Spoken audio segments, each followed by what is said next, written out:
know anything at all.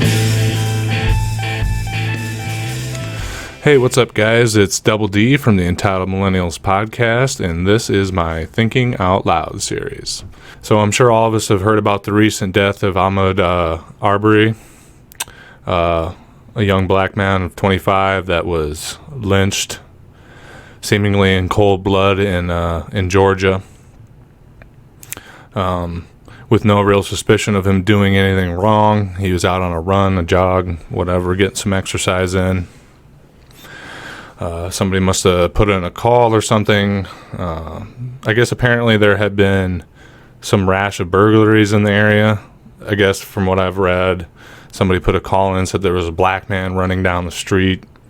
And apparently off of that, I don't know if somebody was listening to their police scanner or something, but a couple of vigilantes, a couple of white men, a father and a son, chased this young man down and murdered him in cold blood.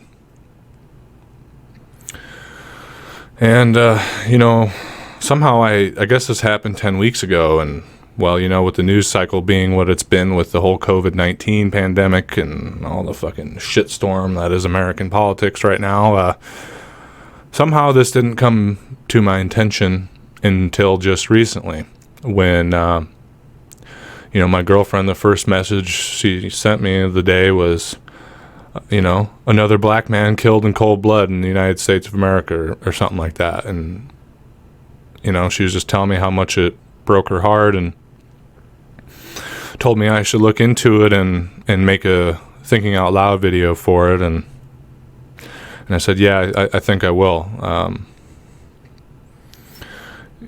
Guys, I just can't believe it's the year 2020. In the United States of America. The biggest melting pot or soup pot or mural or collage of cultures in human history, at least since the goddamn Roman Empire.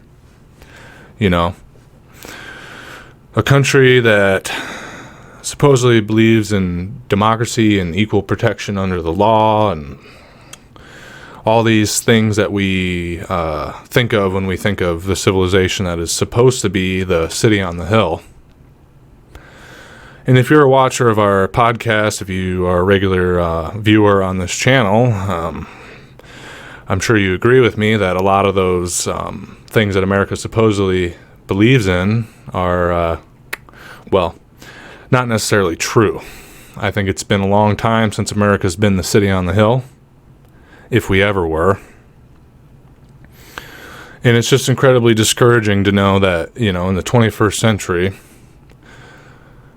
a black man can't even go out for a run without being fucking lynched in cold blood.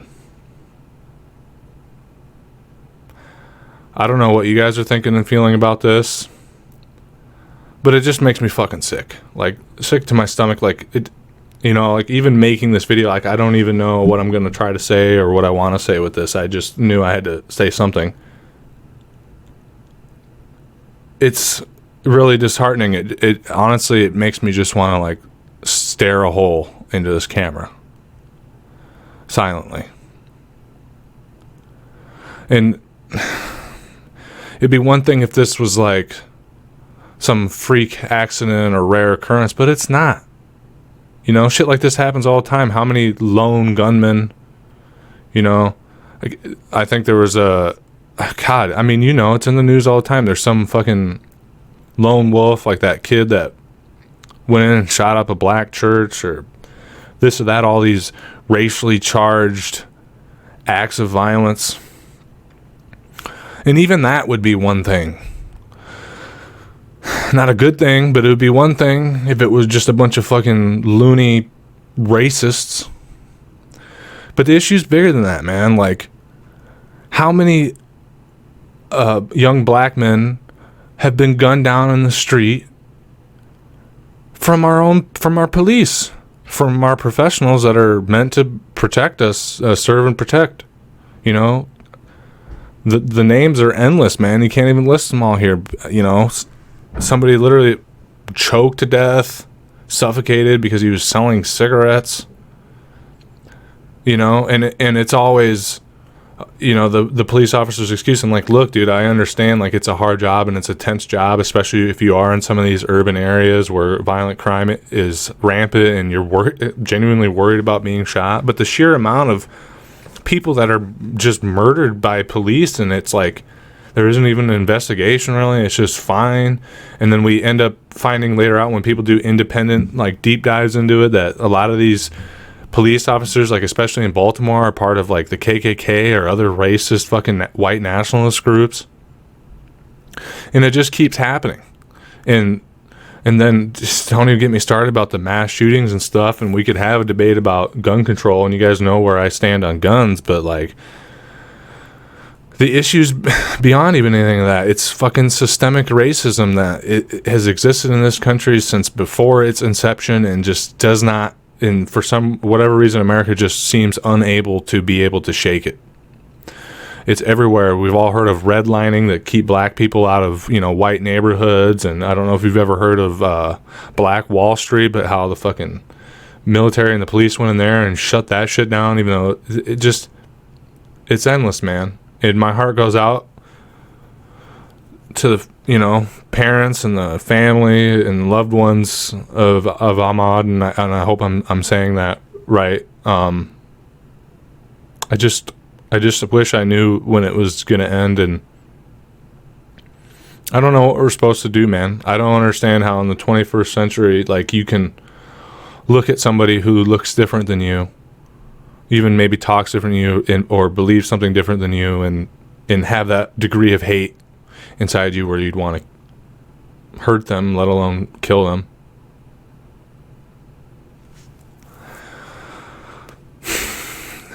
People like to think that racism doesn't exist in this country anymore. Like, with how we were brought up about everybody being the same and loving each other and all that. Most of us went through public school and we had that whole rigmarole, but it's still here, man. This country is inherently racist and violent towards anybody who's not white. And I know there's a lot of controversy about the term white privilege. And look, white privilege, and look, okay, first off, look, I know I'm a fucking white man. I mean, look at me. Not only am I white, but I'm blonde hair and blue-eyed. I literally, like, if Hitler saw me, he'd probably start fapping in the middle of the street. Like, I know who I am and where I come from, but, I grew up around black people, Latino people, Asian people, man. Like, I just don't understand it, man. And I'm sorry I'm rambling here, but racism is alive and well in this country. And all you need to know to see that that's the truth is, look at any article about this lynching, this fucking killing. They made a call on it because it was a black man running down the street. And not only that, probably a black man running down the street in athletic wear, with shorts and a tank top or fucking Under Armour or whatever the hell. It's a man running down the street jogging. Probably had jogged through there before. But no, it doesn't get seen as a man jogging. It's a black man running. Probably did some kind of crime. And, two guys and a father and a son nonetheless. And what does that tell you about how this fucking racial hatred is passed down from one generation to another? And it's, I don't want to say it's never going to stop, but man, you got to wonder to yourself sometimes, when is it going to stop? When are the police going to stop killing black people? When is the crime that is going to spur these acts of violence from the police going to end? It's never going to end because we don't do anything to give black people a leg up in this society. And going back to white privilege, it isn't what you think. It doesn't mean that because you're white, you didn't or couldn't have it hard. Quite simply, white privilege is growing up in America, not being a minority and not dealing with the things that minorities have to deal with, like violence like this. As a white person, you don't have to worry about running down the street like with your morning jog and being shot by somebody because they think you're a criminal. That's white privilege, is not having to worry about this shit. And then we can get into all the economic stuff about what is privilege. And I know, like, if you're anything like me, like, man, you know, I did not have a privileged life, but I did have one privilege of not having to grow up black in the United States of America. So I don't know. I don't know, guys. Something has to be done, and I'm trying to like formulate in my mind while I'm rambling on this video what can be done, and I've talked about in general the working class arming and organizing themselves. And specifically, I want to speak to black people, and not just black people, but other oppressed groups in the United States.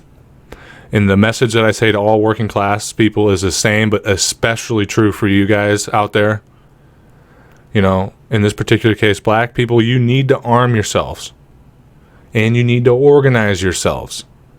The only reason black people got through all the Jim Crow laws and we got the Civil Rights Act passed is because black people got together and took care of each other and armed themselves and trained themselves and defended black businesses and defended black residents and spoke truth to power while having the means to defend themselves. And I know it's incredibly sad and fucking scary that the fact in 21st century America, the only way as working class people or as minorities can protect ourselves and make our voices heard is by fucking arming and being ready to defend ourselves. Like, look at this whole thing that happened in what, Michigan? Where hundreds of fucking white people with full armor and machine guns and automatic rifles and fucking... A guy got arrested for having pipe bombs. They showed up at the state building and marched in there and fucking were buddy-buddy with the police and shit. I want you to imagine the same exact scenario with a bunch of black folks or leftist folks or any minority groups doing the exact same thing. Do you think it would have fucking gone down that way, all nice and buddy-buddy and, yeah, Second Amendment rights? Somehow I don't think it would have. But maybe I'm wrong. But the point I'm getting at is we need a new Black Panthers movement in this country. And with that, I'm speaking specifically to black people and minority people. I'm a white guy in Iowa. I can't form the Black Panthers. But as a leftist who's in solidarity with my black brothers and sisters, I'm asking my black brothers and sisters to form a new Black Panthers movement. Us leftists who defend working class people of all shapes, colors, sizes, creeds, sexes, etc., etc., etc., we will be in solidarity with you. Maybe we can't understand fully your struggle of being black in America because we haven't had to experience it. But we can empathize with you. We can try to understand. And we can have your fucking back on this shit. That's why I'm making this video now. I know it's not shit in the way of changing things. But I'm hoping that maybe it can wake a few people up or get the conversation started. If nothing else, I don't know. But I firmly believe that's what it's going to take. Is, and not just armed militias of black people, of colored people, of working class people, but we need to continue the movement that Bernie Sanders started, and we need to push through legislation that on the state and local level, specifically for this issue of this sort of shit needs to be shut down. There needs to be civilian tribunals for police officers that murder black people, and we need to do something as citizens to defend our black brothers and sisters. When we hear of a hate crime, if we're white or any other ethnicity, we need to come out and support them. We need to do something. We need to collaborate. We need to have solidarity, as it were. But anyway, guys, I'm rambling. But then again, that's, as I always say, why this is called a Thinking Out Loud video. But my heart goes out to the families of and the loved ones of Mr. Arbery, and I don't know. I'm just sorry to hear this shit in the news, man. As if the fucking world wasn't a shitty enough place. We still have to deal with racism.